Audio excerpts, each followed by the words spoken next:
Guys, magawa na naman tayo ng pansit, pero kakaibang pansit ang ating gagamitin ngayon. Ay kakaibang noodles. Ang aking gagamitin ay wheat yan.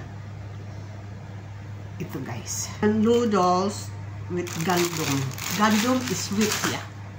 So, andito na yung mga vegetables ko. Ayan. Ayan.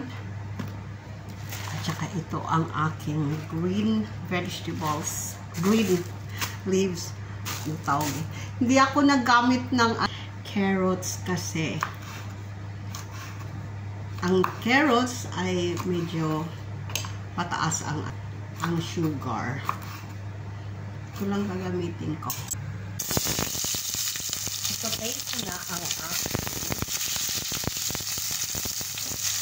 salot at saka ang ating aromas. Nilagay ko na ang ating mga vegetables.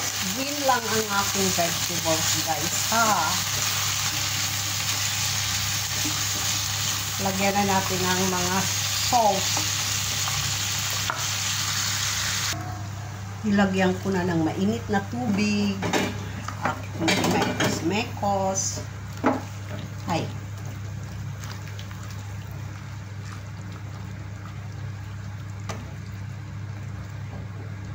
Tapos, ilagay ko na ang aking noodles. Hinugasan ko lang ng mainit na tubig na yan.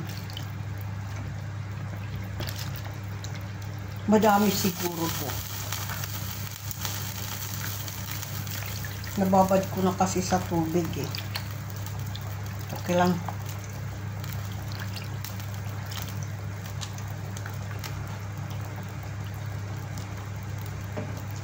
Mekos-mekos natin. Pailalim natin to. Lagyan ko na ng paminta. Lagay ko na ang aking greens na gulay ay nadahon. Tapos mekos-mekos. Tapos na.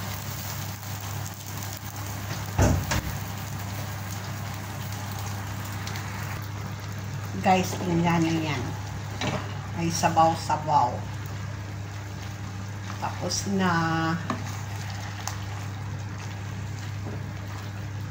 Gusto ko nga kanina to, pansit na puti. Walang mga soy sauce.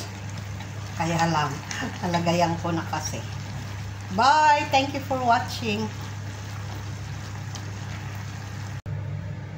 I-plating ko na siya guys.